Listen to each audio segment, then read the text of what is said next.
hay una rivalidad, ¿no? He escuchado una rivalidad entre carrerinos, se llama así, y los que siguen O'Higgins. Para ti o para el museo, ¿quién es el verdadero libertador y padre de la patria chilena? Hola amigos, ¿qué tal? Estamos aquí en el Museo Histórico Militar. Nos han permitido grabar dentro del museo y llevarles a ustedes el mejor reportaje que se puede hacer en este hermoso recinto que concentra la historia militar de todo Chile. El ejército vencedor jamás vencido. ¡Vamos! Tú te llamas Alejandra. Yo soy profesora de historia, trabajo acá en el área de educación del museo. Perfecto. ¿Qué tiempo tienes trabajando acá? Yo llevo 16 años trabajando acá. 16 años. Sí. ¿Nos puedes contar un poquito primero la historia del lugar? Del edificio, sí, obvio. Mira, este edificio se llama Edificio Alcázar. Lo mandó a construir José Manuel Balmaceda, que fue presidente de Chile. Y él manda a construir este edificio para que sea la primera casa oficial de la Escuela Militar. La Escuela Militar como institución la crea don Bernardo O'Higgins, pero la Escuela Militar cuando él la crea no tiene su lugar propio. Y el presidente Balmaceda, viendo la importancia de que la escuela tenga su propia casa de formación, da la orden de que se construya este edificio. El decreto se firma en 1886 y la construcción comienza en 1887. Cuando hablamos de Balmaceda, para que la gente lo sepa, es el presidente que se suicidó en 1891 exactamente, que en la le guerra toca civil. enfrentar la guerra civil, él mismo, exactamente. Perfecto. Sí. Bueno, ¿a dónde nos vamos ahora? Se comienza a construir el edificio, producto también de la guerra civil, se alarga la construcción porque parte en 1887 y termina en 1901. Dígame. ¿No? O sea, solamente tiempo después de la Guerra del Pacífico. Exactamente. 3 años después se empieza la construcción del lugar. Y este edificio fue declarado monumento histórico en el año 1990, porque no solamente fue la primera casa de la Escuela Militar, sino que también fue la primera casa de la Escuela de Suboficiales del Ejército. Perfecto. ¿Ya? Okay. Y en el año 1997 se instaló el museo acá. Y para eso se trajo patrimonio de todos los regimientos, unidades y también patrimonio que pertenecía al Estado, que era militar, y que llegó acá también. Y con eso se armó la muestra. ¿Qué parte de la historia concentra el museo principalmente? Que vamos a conocer hoy. El museo abarca, la muestra permanente de nuestro museo se llama 5 siglos de historia. Y se llama así porque es el tiempo histórico que abarca. Porque parte en 1460, con la llegada de los incas al territorio chileno, y se termina en 1960. Opa, o sea, Entonces, vamos a escuchar un poco la batalla de Maule posiblemente. Es amplio. Ah, es interesante. Es muy extenso. ¿Vamos entonces, te parece? Sí, vamos. Perfecto, te seguimos. Vamos por acá. Nuestro museo parte con la llegada de los incas al territorio chileno, ¿ya? Y es porque los incas son los primeros que traen un ejército organizado y con ese ejército ellos van a ocupar la mitad de este territorio, ¿ya? Si tú te acercas acá, observas el mapa de Chile, vas a ver que la mitad del territorio actual de nuestro país tiene esta línea en diagonal, porque todo esto responde a la ocupación del Imperio Inca. Ya los incas pasaron por Santiago, llegaron más al sur, hasta esta línea que marca el río Maule. ¿Qué detuvo a los incas ahí? El pueblo mapuche. Los mapuches, ok. Exactamente. Que fueron lo único que le ofrecieron en el fondo como resistencia militar al Imperio Inca.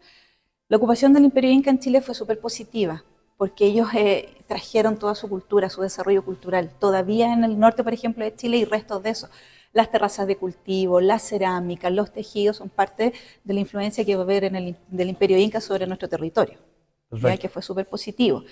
El personaje que está ahí a la entrada es el famoso Chasqui, ¿no es cierto? Que corría por el Capac Ñam o Camino del Inca, llevando la información desde un punto a otro. Era el Starken. El mensajero, claro. El correo del Imperio Inca, ¿no es cierto? Perfecto. Por aquí tenemos... Bueno, acá tenemos esta pintura. Él es muy famoso, ¿no? Él es muy famoso, es Lautaro. Lautaro. ¿Cierto? Uno de los grandes toquis que va a tener el pueblo mapuche. Lo vamos a ver acá a la vuelta, donde vamos a ver la llegada del imperio, o sea, la llegada de España a nuestro territorio. Acá tenemos a un militar del imperio inca, él es un orejón, representa el alto mando del imperio inca. Para ser militar en el imperio inca había que tener entre 25 y 40 años. Si me permite mencionar, le deformaban las orejas precisamente. Exactamente, es una expansión y el disco de oro va dentro del lóbulo de la oreja. Y un detalle interesante es que Atahualpa tenía una oreja mutilada, y como que eso era vergonzoso. Exactamente. Porque mientras más orejón eras más atractivo. Exactamente, sí. Bueno, acá entramos a la sala del descubrimiento de la conquista y si tú te fijas acá, el elemento más destacado es el caballo. El caballo. ¿No es cierto? El caballo es el arma de conquista más importante que traen los españoles a nuestro continente. Y esto un poco representa la hueste, esta empresa de conquista formada por un español y varios hombres a su mando que ponían dinero, ponían armas y si no, ellos se comprometían con este señor a luchar con él a cambio de recibir dineros, tierras, encomiendas, ¿no es cierto? ¿Qué era la cultura mapuche? ¿Qué es lo que aportó a la sociedad chilena? Hay un sincretismo cultural muy importante, ¿ya? Los mapuches van a ser un pueblo que van a estar en la zona central hacia el sur, ¿ya? Y cuando llegan los españoles a nuestro territorio, en un principio ellos observan la llegada. Pero cuando se dan cuenta que ellos no, que los españoles no se van a ir, sino que ellos se van a quedar en este territorio, se organizan para la lucha. Acá tienes tú algunas armas originales, estos son objetos patrimoniales. Ahí tenemos al Toqui, el que está en el fondo Lautaro, el más importante. ¿Cómo lo reconocemos a él? Por la piedra que tiene colgando de su cuello. Esa piedra se llama Toquicura y es el símbolo del poder guerrero mapuche, que es la que aparecen ahí. Y estas son las armas que utilizaban los mapuches. Puntas de hacha, que eran unas piedras talladas, que se amarraban a un palo con cuero, puntas de flecha, cuyo arco era madera con cuero, la boleadora, tripas o cuero de animal trenzada con 2 piedras en los extremos, y la clava, que era una insignia de poder que el Toqui llevaba colgando de su mano. ¿Por qué Lautaro es el más importante? Porque nosotros tenemos 2 españoles que son importantes para nuestra historia. Uno es Diego de Almagro, que es considerado nuestro descubridor, porque él es el primero que se interesa en venir a este territorio. Pero Diego de Almagro no encuentra lo que buscaba acá, que era oro. Y él viene a Chile, además él, desde el Perú, cuando él llega allá, cruza la cordillera. Entonces eso fue terrible para ellos, porque no venían preparados para las condiciones climáticas, y él decide volver al Perú. Y finalmente ella termina muriendo. Pero después de él viene Pedro de Valdivia. Pedro de Valdivia no viene buscando oro, sino que a él le interesaban los títulos de nobleza. Y este territorio no había sido conquistado aún. Y por eso que Pedro de Valdivia organiza una expedición, llega a este territorio. Y él, cuando Pedro de Valdivia llega a Chile, Lautaro había sido nombrado Toqui. Lautaro era muy joven, los historiadores todavía no se ponen de acuerdo. ¿Es como el Inca para los mapuches? Es claro, es como el jefe de la guerra mapuche. Perfecto. ¿Ya? Y Lautaro, lo que dicen las crónicas de la época, es que él se deja capturar por los españoles. Y justamente el que lo captura es Pedro de Valdivia. Y Pedro de Valdivia ve que este niño era tan inteligente que lo apadrina. ¿Ya? Le da un nombre español y Lautaro se encargaba de la armadura de Pedro de Valdivia, de su caballo, de pulirla. Pero Lautaro lo que hacía ahí en ese entretanto era aprender las ventajas y las desventajas de su enemigo. Por eso que Lautaro, como a nivel latinoamericano, es considerado uno de los grandes estrategas de la América indígena. ¿Qué pasó con Lautaro al final? Finalmente él muere. ¿Por condiciones naturales? No, él es en guerra, claro. En enfrentamiento. Exactamente. Bueno, en Chile se da una guerra muy larga, que es la Guerra Arauco, que es la guerra entre mapuches y españoles. Una guerra que dura 300 años. ¿Ya? Acá un poco se muestra en esta maqueta cómo peleaban mapuches y españoles. Si tú te fijas, el español tiene toda la ventaja tecnológica, que es el caballo, un arma de guerra en la época, el metal que no había en América, no se usaban las armaduras, ni los cascos, ni las lanzas con punta de metal. Además ellos tienen la pólvora, tienen armas de fuego que acá en América tampoco había. Pero ¿qué ventajas tenían los mapuches que les permiten derrotar a los españoles? 2. El terreno. Y para los mapuches el terreno era un arma de guerra, que es algo que ha sido utilizado a lo largo de la historia por los pueblos. Y también el número. Chile no era un territorio atractivo para los españoles porque acá no hay oro, entonces no venían muchos españoles. Y el número para los mapuches fue una tremenda ventaja. Esta es la bandera. Este es un estandarte de los tercios que fueron uno de los primeros regimientos que van a llegar a Chile. Chile va a tener la condición de capitanía general, porque era un territorio que estaba en guerra. Y es por eso que el rey de España, a petición de varios gobernadores, Alonso de Rivera, el más importante, va a pedir que a Chile vengan soldados españoles, cosa que no pasó en ninguna otra parte de América. Y estos soldados españoles tienen la misión de pelear con los mapuches, ¿ya? Avanza la conquista y llega el periodo, ¿no es cierto?, de la colonia, donde ya los españoles se han asentado. La guerra igual continúa, pero llegan las órdenes religiosas, aparece la vida social, y acá tenemos esta recreación de una tertulia que es una fiesta española de la época. Ves tú a la dama española tocando el piano, que es el clavicordio, mientras los varones siguen hablando del tema de la guerra, y el mapa es de instalación de fuertes internos, que es un poco la recreación que tenemos acá al otro lado. La mapuche, que le está sirviendo mate, todo acompañado con imágenes religiosas, porque los españoles vienen con la misión de evangelizar este continente, y todo alumbrado con velas, que eran objetos de lujo que se traían del virreinato del Perú generalmente, y eran de cebo de animal. Entonces, los españoles en esta fiesta comían, jugaban, bailaban, conversaban, pero siempre en Chile el tema más importante va a ser la guerra. Si quiere podemos apretar el efecto, que acá suena el sonido del clavicordio, como la música de la época.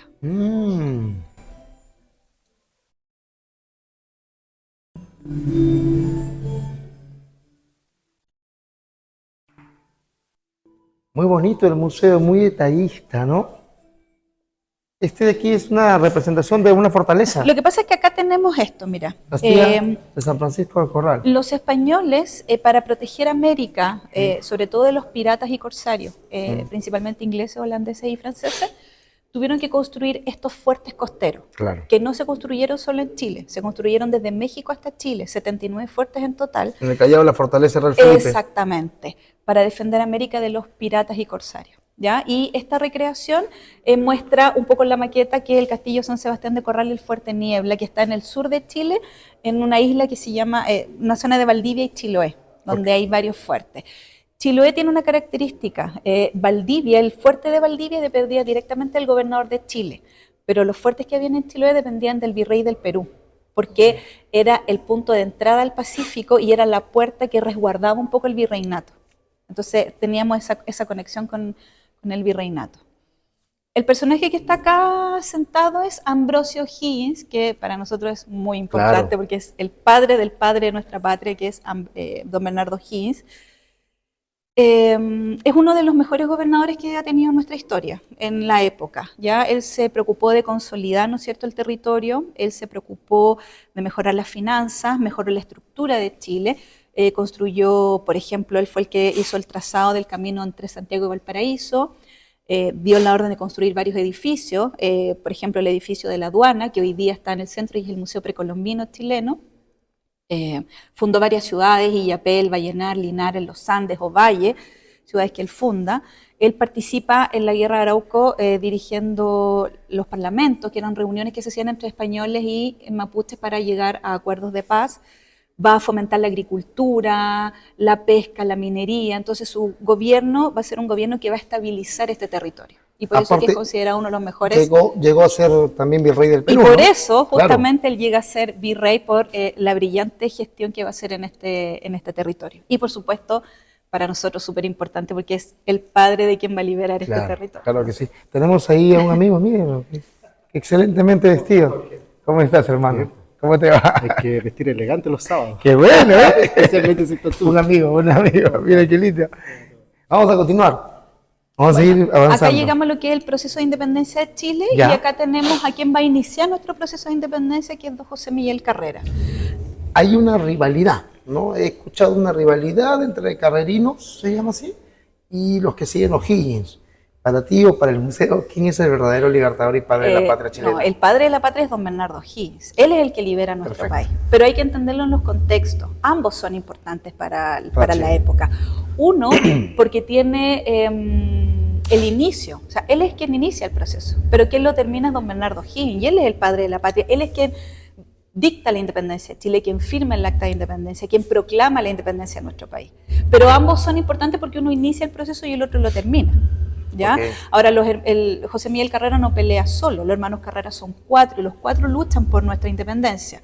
La hermana mayor, que es doña Javiera Carrera, luego viene Juan José, José Miguel, que es el tercero, y Luis Carrera, que era el más chiquito. Una familia de guerreros, entonces. Ellos son criollos, sus padres eran españoles y llegan acá y sus hijos nacen en este territorio. ¿Ya? Él estudia en Lima. También después es enviado a España por su padre, estudia en el regimiento de los Húsares de Galicia, por eso siempre se ve con ese traje, y estando en España le toca enfrentar la invasión napoleónica, pero estando en España le empieza a leer sobre la independencia de Estados Unidos y la Revolución Francesa, y eso a él, ¿no es cierto?, le cambia su perspectiva. Alejandra, entonces podríamos decir, bajo la información que me das, habiendo defendido Carrera a España de la invasión napoleónica, que la independencia de las Américas fue, como yo la considero, una guerra civil. Exactamente. Porque eran los que han defendido a España, ahora estaban...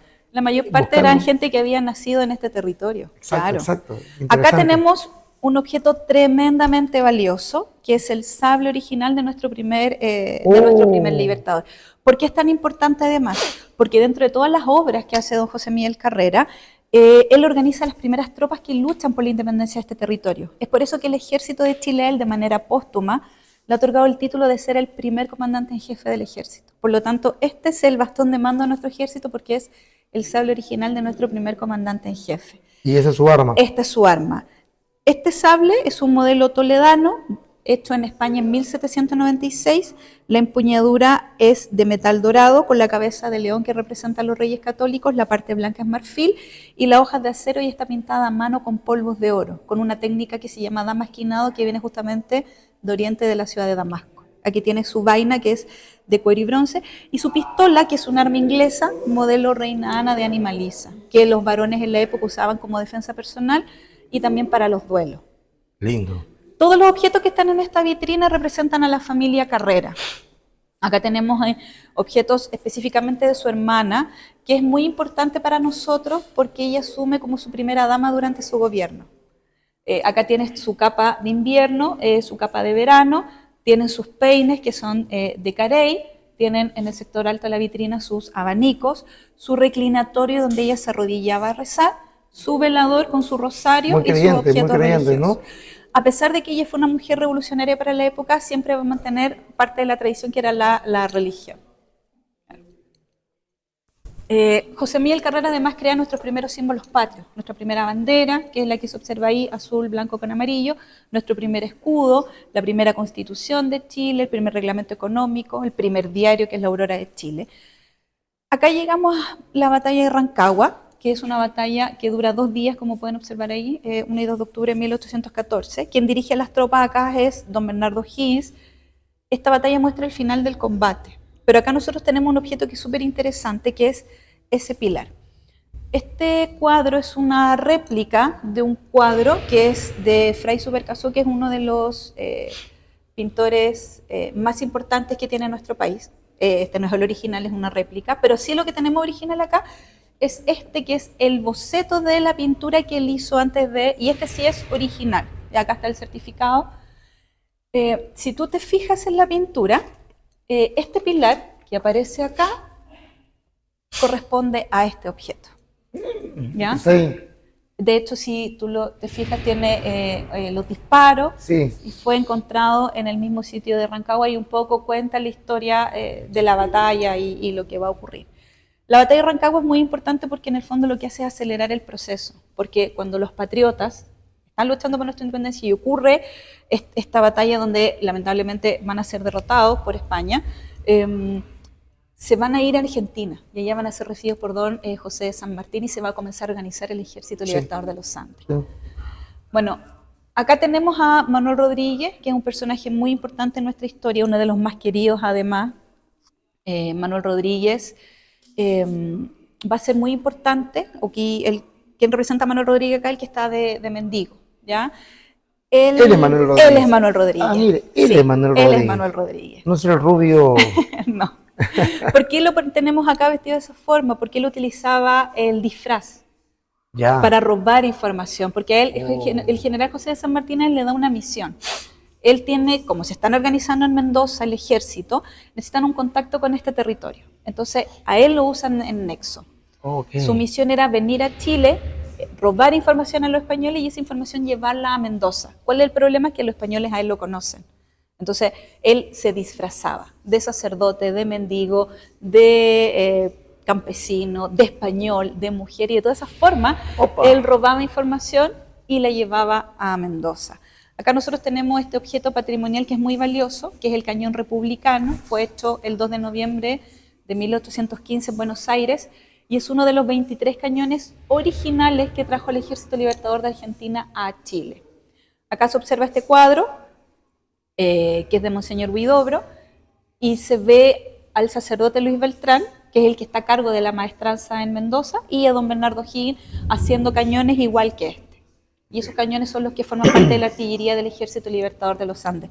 Tiene un detalle muy bonito, porque acá tiene escrito su nombre, el republicano, y acá tiene tatuada la bandera del Ejército Libertador de los Andes. Lo han grabado, ¿no? Sí. Está en perfectas condiciones, ¿no? Sí. Otro de los objetos más importantes que tenemos acá en el museo es este cuadro que se llama El Paso de los Andes, que fue un regalo que hizo Argentina a Chile en 1910 cuando celebramos nuestros primeros 100 años de independencia. El cuadro que ustedes están viendo es el original. Para su centenario. Para nuestro centenario, claro. Qué lindo. Sobre el caballo blanco, don Bernardo Higgins, José de San Martín, y a su lado don Bernardo Higgins, ya con la columna de aproximadamente 4.000 soldados que van a lograr reclutar. O sea, la relación chilena-argentina ha sido muy buena al inicio. Bueno, después tuvieron diferencias limítrofes, pero se ve ahí la hermandad entre O'Higgins y San Martín, ¿no? Sí, es que más allá de nacionalidad, a ellos lo que les interesaba era liberar América. Sí. O sea, en el fondo era importante y por eso que desde acá se van al Perú también, porque Sí. don José de San Martín y don Bernardo O'Higgins saben que la libertad no es definitiva si no cae el virreinato Si también. no cae el núcleo, la Claro, y meca. por eso que hay una unión de los próceres, porque ellos todavía no piensan en naciones, piensan en liberar el territorio en general. Y bueno, Yo quiero resaltar mucho las maquetas que tienen, porque ustedes en sus museos tienen mucho de esto. Y no sé si es del mismo autor, del mismo creador, pero son muy bien elaboradas. acá nosotros tenemos dos maquetas, que es la que está en ese sector, que es Chacabuco y es Maipú. Maipú y Chacabuco. Cuando el Ejército Libertador llega a Chile se producen 3 batallas. Chacabuco, que es la primera, luego viene Cancha Raya, que no la tenemos acá, y tenemos Maipú. Acá nuevamente tenemos a don Manuel Rodríguez, pero acá lo tenemos con su traje, que es el de los húsares de la muerte, por eso tiene el símbolo de la calavera, que es el batallón que él crea para luchar por la independencia. Antes de Maipú, lo que él va a hacer es muy importante, porque él va a organizar una guerra de guerrillas, que es la guerra de Zapa, donde él va a distraer a los españoles para que el cruce de los Andes sea lo más fluido posible. Entonces, él va a tener una misión súper importante y después con su grupo él va a pelear también en Maipú. Acá tenemos a nuestro libertador, ¿no es cierto? Don Bernardo O'Higgins, que es tremendamente importante porque él logra la libertad de nuestro país. O sea, él es indudablemente el padre de nuestra patria. Durante su gobierno se crean nuestros símbolos patrios actuales, nuestra bandera, nuestro escudo, se escribe nuestro himno nacional. Además, él crea la Academia Militar, que posteriormente va a pasar a ser la Escuela Militar, y durante su gobierno también se organiza la primera Escuadra Nacional. Él no fue militar de carrera, ¿verdad? Él fue, todo, creo que era agricultor. No quiero menospreciar su trabajo. Él tuvo una vida política y militar. militar. Él fue alcalde, él fue diputado también. Y también... Su relación con su padre, por lo que he leído y por ahí he escrito algo, no fue muy fluida en comunicación presencial, ¿verdad?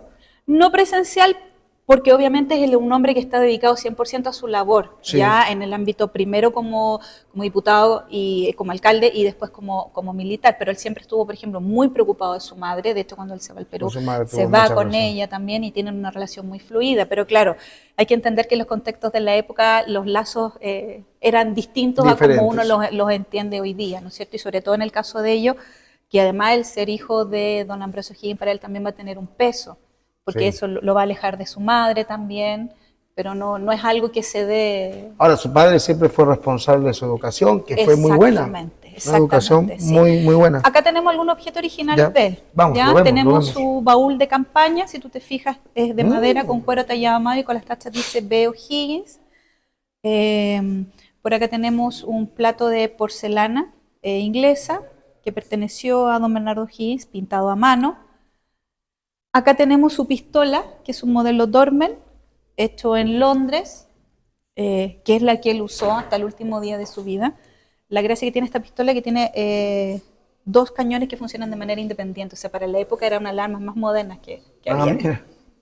Y acá tenemos una medalla que es muy importante.